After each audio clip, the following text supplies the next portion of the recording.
Գյուրջան Կասկադ 60 ամիս փուլային վճարում բազմաթիվ առավելություններ։ Եկամուտների հաշվառման և գանձման վարչությանը հանձնարարական համար 102 զեկուցել վարչական շրջանների և քաղաքապետարանի համապատասխան վարչությունների սեփական եկամուտների և քաղաքապետարանի ծախսերին ամրագրվող եկամուտների հավաքագրման գործընթացների մասին։ Հարգելի պարոն քաղաքապետ, ձեզ է ներկայացվում Երևան քաղաքի սեփական եկամուտների 2025 թվականի պլանային առաջադրանքների վերաբերյալ ցուցանիշները հոկտեմբերի 31-ի դրությամբ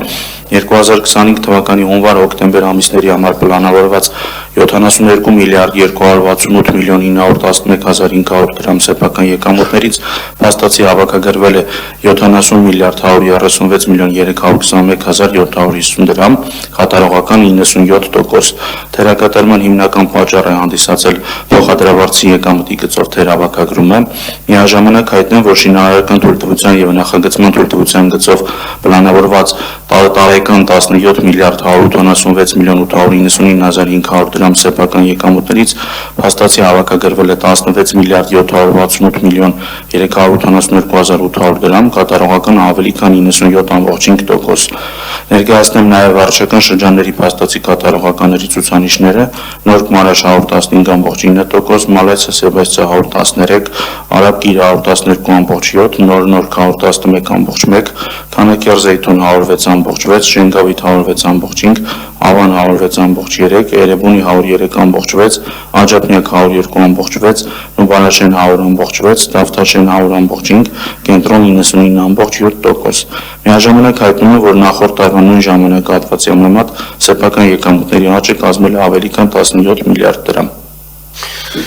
Շնորհակալ եմ, ուզում եմ կենտրոն վարչական շրջանի, Դավթաշենի, Նուբարաշենի վարչական շրջանների ղեկավարների ուշադրությունը սևեռել թվերի վրա, որովհետև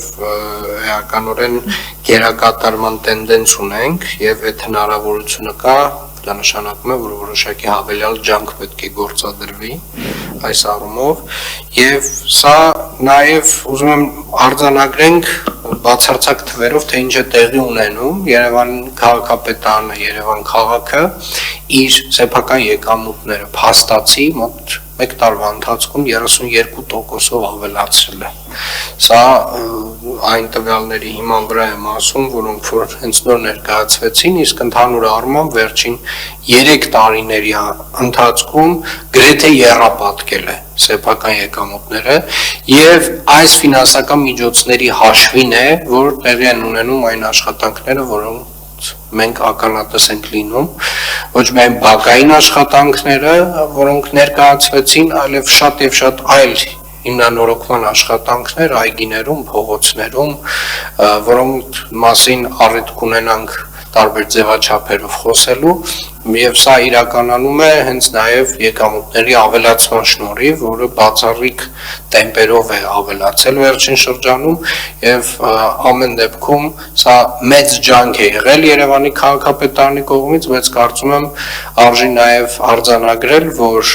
այս եկամուտները ուղղակիորեն մեր երկրի տնտեսական աճի հետ փոխկապակցված չեն, և այդտեղ ունենք անելիք, մասնավորապես մենք պետք է դիտարկենք Սալար ընկերության կողմից իրականացված հետազոտությունների արդյունքները, և այդ արդյունքները պետք է լուրջ հիմք հանդիսանան ամենախոշոր ռեֆորմին, որ պետք է տեղի ունենա Հայաստանի Հանրապետությունում տեղական ինքնակառավարման մարմինների զարգացման տեսանկյունից, դա ֆինանսական ապակենտրոնացման, հարկերից մասհանումների օրենսդրական նախաձեռնության մասին է խոսքը, որով որ ոչ միայն Երևան քաղաքը, այլ նաև Հայաստանի Հանրապետության բոլոր մնացած համայնքները կունենան հնարավորություն ոչ թե ուղղակի, այսպես ասած, գոյատևման և պահպանման տրամաբանությամբ առաջնորդվել, այլ էական զարգացման հնարավորություն կստեղծի բոլորի համար, և ենթակառուցվածքները ոչ թե կմաշեցնենք մենք, այլ էական նոր հնարավորություններ կստեղծվի այդ ենթակառուցվածքները ոչ միայն վերակառուցելու, այլ նաև նորերը ստեղծելու։ Շնորհակալ եմ։ Հաջորդը